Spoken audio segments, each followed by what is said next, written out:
This is Take Notes with Jen Rafferty, where we move music education in new directions. I'm your host, Jen Rafferty, a music educator, author, and huge social science nerd, and I am so excited to go on this journey with you as we highlight the intersection between music education and the social sciences.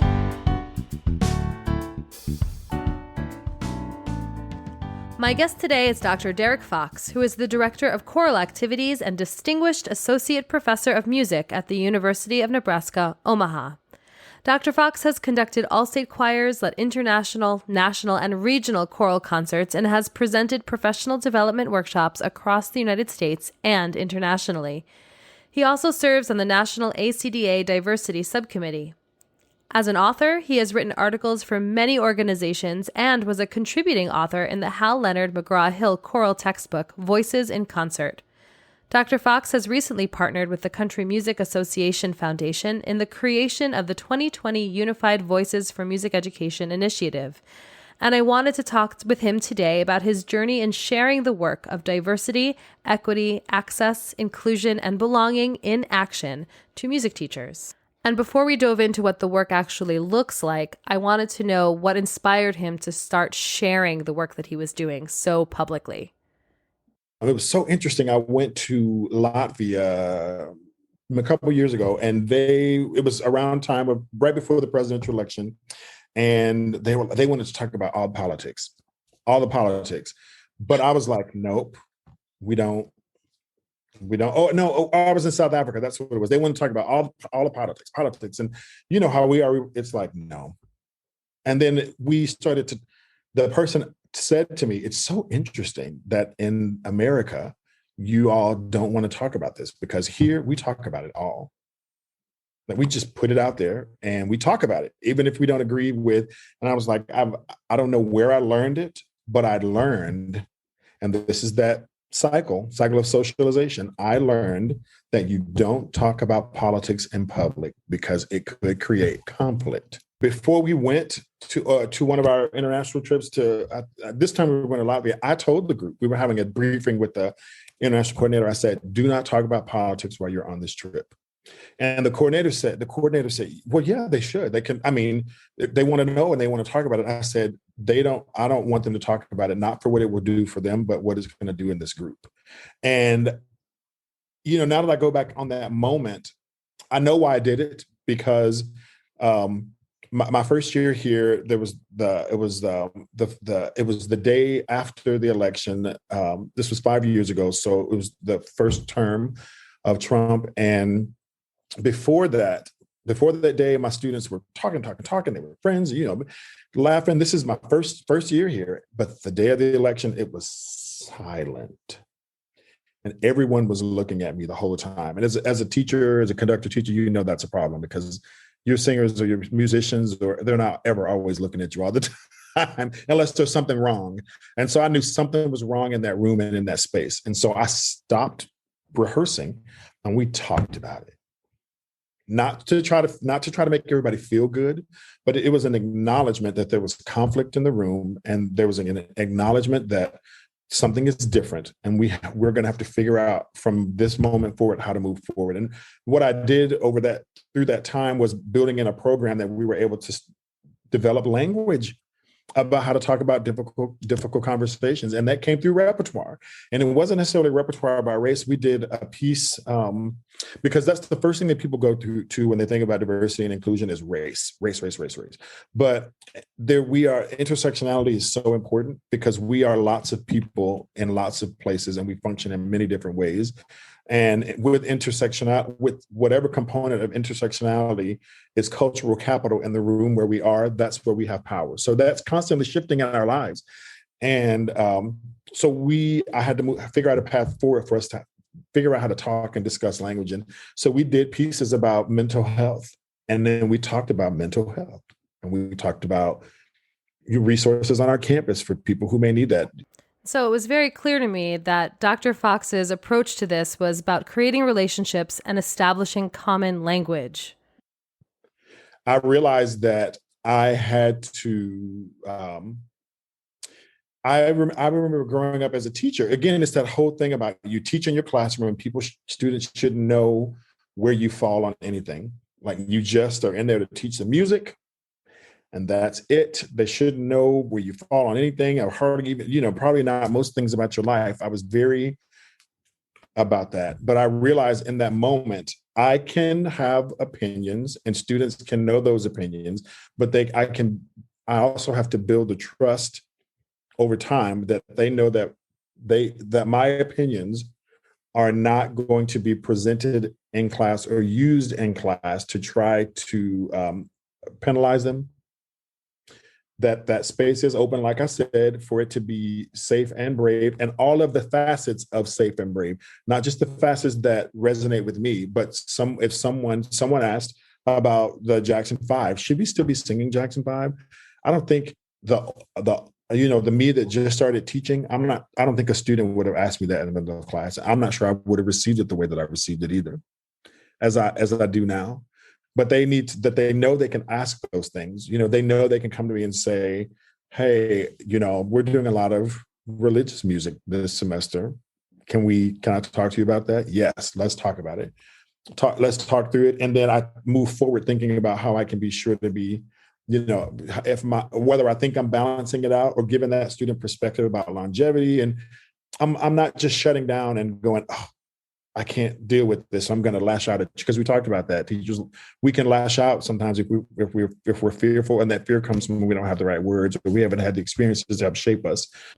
And so I wanted to talk more about this language and fear, because fear does come as an obstacle sometimes when we don't feel as if we have the language to fully express ourselves or to really even understand what it is that's going on. So I asked Derrick to talk a little bit more about that as well. One of the things about doing the work of diversity, equity, access, inclusion, and belonging is that we aren't taught to do the work of diversity, equity, access, inclusion, and belonging. In our fields, it's not a part of professional developments when we get out into, at least when I was coming up and going to professional developments as a teacher. Now it's starting to change a little bit. And I say that because I'm getting asked to lead some things for school districts and professional organizations. And that just wasn't going on earlier on in my career. But because for those of us who did not come through a system that had that part of it, there's some fear of being wrong or saying something wrong and the backlash that will come with that. Now, there are people who say things that are wrong with the full knowledge that what they're saying is only from their lived experience. So I'm not talking about those folks.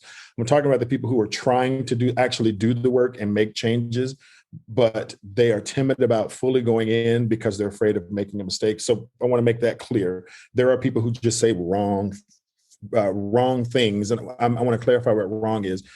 When you're only thinking about your own lived experience, particularly the one that is rooted in the power that's given to you because of the cycle of oppression, and you are choosing to not see different or of the variety of lived experiences around you, that's a separate category. There are people who are engaged in the work who are scared to make a mistake, and they're scared to be what may come afterwards. And so they don't necessarily jump into diversity, equity, access, and inclusion and belonging. And that can be frustrating for people who are in the work because they are like, we've been waiting for so long and we need you to just jump on and make this change now. When it's high stakes and it feels high stakes, and we don't allow people space to grow.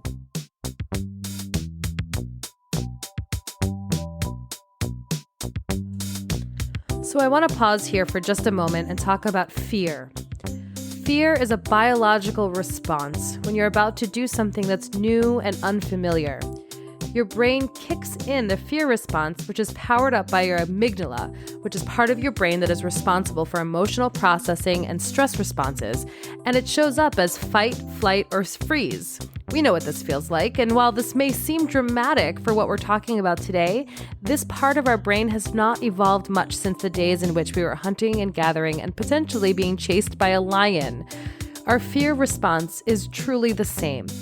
You can even feel it in your body before your brain registers it as a thought. Your heart races, your hands get sweaty, your breath may become shallow. But fear can also be very sneaky and can show up in a variety of ways, including avoidance, deflection, self-doubt, resistance, and even confusion. And it is through a practice of self-awareness that we can recognize the fear for what it is, a biological response to keep us safe, and then choose to lean into the discomfort to learn and grow by doing the work, particularly this very important work. It's fear. And, part of the fear is too, is that when you go back and the reason why I want us to go back and look at ourselves and our own lived experiences and how they may manifest themselves in our classroom is the fear of having to confront the fact that maybe the way you were raised, maybe you were raised in a situation that perpetuates the cycle of oppression. And you have to face that. And once you know better, you can do better. You have a choice to do better. And if you actively choose to not do better, that's some stuff you have to grapple with. But if I just keep filling my bags with tips and tricks, then I can cover all of that stuff. I can fake it till I make it. I never really have to go really deep into my own self. I don't have to think about, the great grandparent who may have used derogatory words to describe people of color. I don't have to think about that. I can just say that was just them back then. It was, but you also need to think about maybe what imprint was left on you. You may not say those words, but you may have an imprint may have been left upon you. That little thought that comes into your mind when you pass somebody, where does that come from? We're conditioned. I do a little activity with people where I tell a story and I have all these situations and I ask them to go back and, well, who did you visualize in those places? And the eyes are always like, now, son, you don't have to tell me anything, but if everybody you visualized in that story I told look like you, that's a part of the brain work, the sameness that we're looking for. We may not know it, but looking for patterns, looking for sameness. That's how we survived during the Stone Age. And that's the same kind of ideology that perpetuates these institutionalized and systemic racism that we still see today. And this is when I wanted to ask him about concrete things that teachers could do in their classroom to really do the work deeply, not just on the surface level.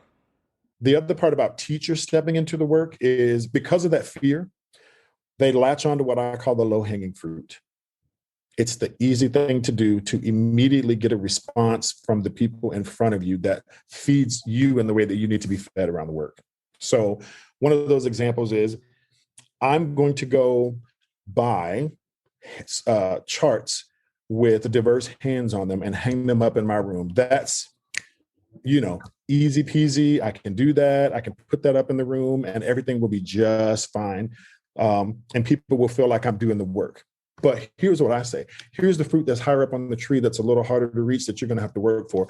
If you don't have a diverse classroom, why not go and meet somebody who has a classroom that doesn't look like yours, and then form relationships, maybe virtual pen pals or whatever you need to do to form the relationship that will then allow you to put those students together and talk and get to know each other. And then they create their own solfege hand signs made up with their own hands. And then you hang those up in the classroom. So not only are they reflected and respected, but they are also integrated and a part of the teaching and learning that happens in your classroom, like the actual curriculum. They are helping make that up. That's pretty deep. That takes time. You have to build relationships. And that's what I think is going to help us work through and be better for and to each other in the work of diversity, equity, access, inclusion, and belonging. We have to learn how and who to be for each other. And sticking posters up that you can just go buy on the internet really quickly is not the way to get to the deeper learning and reaching higher up on that tree for the fruit that is the best fruit. And that work is going to make you very uncomfortable. You're going to have to stretch. You're going to feel like you want to give up. But through that process is where you learn to appreciate the work and you learn to appreciate the people next to you who are helping lift you up so that you can be an ally, so that you can relieve yourself of the performative allyship that we often find ourselves involved in sometimes. And when we're doing that diverse programming, there is no amount of diversity in one program that will make any kind of a significant difference in people feeling like they belong in your classroom. It's the things you do on a consistent basis that show it is embedded in who you are that makes people see your level of comfort with the work and your level of commitment to the work. This is important here too. Culturally diverse programming isn't culturally responsive teaching. It's absolutely necessary for all of our students to see themselves in our classes and throughout each of our lessons. And Derrick shared this really poignant example. It has never been illegal for my daughter to walk into a classroom and the first images she sees of herself in a book is associated to enslaved people. It's never been illegal. But now it's illegal for us to talk about some of those founding fathers who owned and enslaved people who look like her. Now they want to make that illegal. And in an effort of activism and being allies, it is important to respond and act with a certain level of correct information.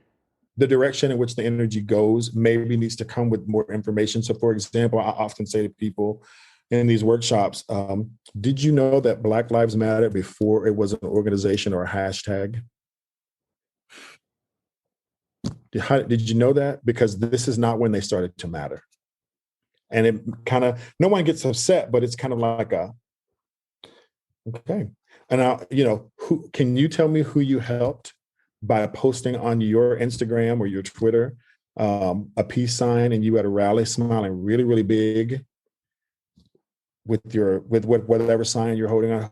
Tell me who you helped.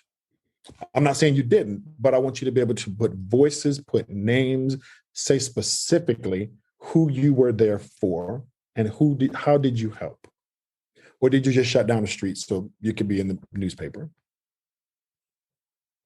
So I'm going to challenge people who don't want to be in the work, but I'm also going to challenge people who are involved in the work to be sure that the work that we're doing is actually moving us forward. It's also important, I want to say this, I don't know how it's going to be received by anybody who's listening, but it's also important to recognize that just because someone is a woman or they're Black or they're, any other of the aspects of a person's intersectionality, it doesn't mean that person wants to lead or should be leading.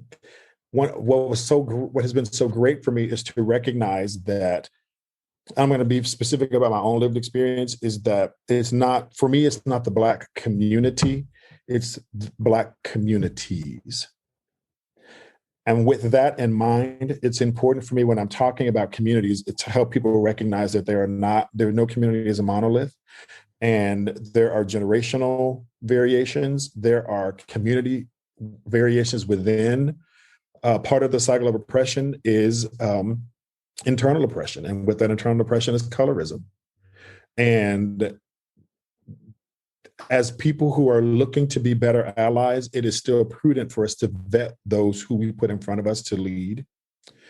And we have to maybe recognize that just because we feel good in this person's presence, we may not be learning in a way that's going to support our students. Culturally relevant pedagogy is not the same as culturally entertaining pedagogy. But as that relates to the work that we're doing around diversity, equity, access, inclusion, and belonging, I just want to be sure to put that out there, either as a challenge, an affirmation, or a place for you to think deeply as you choose the places where you get your information and how you use those skills in your classrooms. I say that because, I'll see things where people will say, do this in your Title I schools, and it'll be things geared towards all Black people. Well, not all Title I schools are Black folks. I'm sure there's some Title I schools and parts of New York that have no people of color in them. And it's important that we recognize that is a part of the cycle of oppression and the stereotypes that are born from the institutional ideas that are instilled within us, or it's a product of us not living, not taking time to look outside of our own lived experiences to recognize that there are representations of cultures that maybe not represented in my life, but are still as significant and still a representation of, in my case, the Black community. So here's the thing. Diversity, equity, access, inclusion, and belonging is not something that's separate from our content area. Because at the end of the day, the job is to teach kids lifelong 21st century skills through our content, and in this case, music.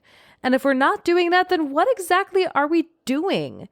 This work is not done in a silo that's separate from everything else, and to do it right means that it needs to be integrated and woven into the fabric of each class and within the school as a whole. I don't think the work of culturally relevant pedagogy has to be separate from the music making. So just like you would talk about, about Mozart, because we learned about that and we learned the language to use. We're talking about Mozart. You would do that exact same thing. And one of the things I just made a Facebook post about incorporating culturally relevant pedagogy with my collegiate group around an arrangement of "I Want You Back" by the Jackson Five. We're still teaching notes and rhythms and things like that we do all the time. But then we're also talking about the history and the places from which the music came, just like we would talk about, if we were talking about Strauss, we would talk about the waltzes, and then we would talk about what waltzes were done. That's all a part of that. But we also want to talk about, maybe I should talk about engineering and producing of popular music, but also talking about the people who are doing that work so that people can see other folks who may look like them doing that work. Now, that's not as deep as me going in talking about maybe some of the things I do in my workshop around white privilege or doing a white privilege checklist and those things in some of those states that are wrestling with these laws. Some of them are wrestling with them, they're just doing them. You may not be able to do that, but that doesn't take away from, that doesn't mean you still can't go in and talk about where the music's from, who the music is associated with, and maybe some of the problematic places, but you would have to make sure you do that consistently with everybody. That's a bad idea for us to be more consistent about pointing out the places, the magical things about music, but also recognizing that music does not come without challenges. And those challenges could be that maybe we should say, Handel's probably Handel because of the money that was from the patrons that made the money that the patrons made from being involved in the transatlantic slave trade that were paid, Handel to be able to be Handel. I think there's a way to deliver that information so that you can be safe in those spaces. I have been in states where I know people live in parts of those states that they struggle with that. And so it's been really important to be able to help support them. Every act under the umbrella of diversity, equity, access, inclusion, and belonging doesn't have to be the same size. So for me, you won't see me out with a sign going down the street in a protest walking. That's not where my power lies. My power lies in the classroom and the experiences I build with the students. It doesn't have to be this or, it's this and. And it is so true. Nothing is truly ever just one thing. And as far as continuing to do this work in the future, Derrick had this to say. It seems to be so cliche. The thing to say is people from marginalized groups shouldn't have to help people. And I've heard it more specifically, white people figure out how they should be around diversity, equity, access, inclusion, and belonging. And the thing that I say is it's my choice as a person from a marginalized population to do this work. I get to choose to do that. And so no one can take that from me. And it's important that I say that out loud because there are lots of people from marginalized populations who are doing this work. And we don't want to be we don't want to be treated like we are betraying the work of diversity, equity, access, inclusion, and belonging by trying to help people understand. Because listen, we've been waiting 400 plus years in some cases for people to do the right thing. And it still hasn't happened. So it's time for me, just like some people before me, to step out and step into the work. And it is high stakes. And it was high stakes for me over this past year. And, in some situations where I've had to be, but it was worth it for the learning that happened. And hopefully there'll be other people who see me doing this work and feel comfortable stepping into it as well, just as I've seen other people do it who've made me comfortable stepping into it. And Dr. Fox's latest workshop is Diversity and Inclusion in Action, which is over the summer of 2021. And you can find more about that in the podcast notes. But he did also have this to add about that particular workshop. So the reason why it was purposeful that I put in action at the end of that, diversity and equity inclusion in action, because we always hear, have the discussion. Well, now that has to turn into action, because you can also spin your wheel in discussions, and those discussions can make you feel like you're doing something, but you really aren't, if you're just talking about ideas all the time, and ideas, and everybody's sitting at the table and say, okay, now we got to get up and go into the world and put forth some effort. And so the idea around this diversity and inclusion in action workshop is to, one, provide an opportunity for us to take a step back and do that internal work that I talked about, and then to move towards first learning, being introduced to new repertoire, but also learning how to introduce that repertoire in the context of our classrooms that give a variety of on-ramps for students to feel like they are represented, reflected, and respected in your classroom. Being able to talk a little bit more about how to put culturally relevant pedagogy into practice, into your classroom as a part of your teaching, not as an add-on. We've learned the notes, we've learned the rhythms. Now let's talk about the piece. Engaging in those things so that students feel like they are of value when you're talking about pieces that may connect to their lived experience or their culture. And then it's also about building a cohort. So being able to do this where it's not recorded, and I'm keeping it small on purpose so that we can actually get to know people. So I built in some things around the information that we're sharing, because if you just put people in a room and say, hey, meet these people, but it's actually, we're the 4 people in this group, and I want you to talk about this, this, and this, and then share this when you come back. And it's about the information that we share. So hopefully you can begin to build relationships with people with whom you can come back and maybe have follow-up conversations as your year starts. And so I haven't, this is not on the website yet, but my goal is to have this meeting, these 2 days, they're 2 half days, because they don't know this yet, but there's homework after the first morning, and it's going to require you to do some work when you leave and prepare for the next day. But my goal is to reconnect with this cohort of people during the academic year. So once in the fall, maybe once in the spring, so that we can continue to draw a thread through their work based on the work that we start this summer. At the end of the day, we need to teach the whole child. But the truth is, we don't teach the whole child, even though we adamantly say that we do. We need to be more comfortable becoming non-judgmental observers of ourselves and use our reflection as data points so we can continue to get better. We need to be mindful of the fear of being wrong and remember our intentions. Because change happens at the speed of safety, so we need to create a sense of safety for ourselves to do this work and for our students in all of our classrooms. If you want to know more about Dr. Derrick Fox's work, go ahead to drderrickfox.com. The link to that is in the podcast notes. And if you've enjoyed today's episode, don't forget to subscribe and share it with a friend. Until next time, this is Jen Rafferty. Have a wonderful day.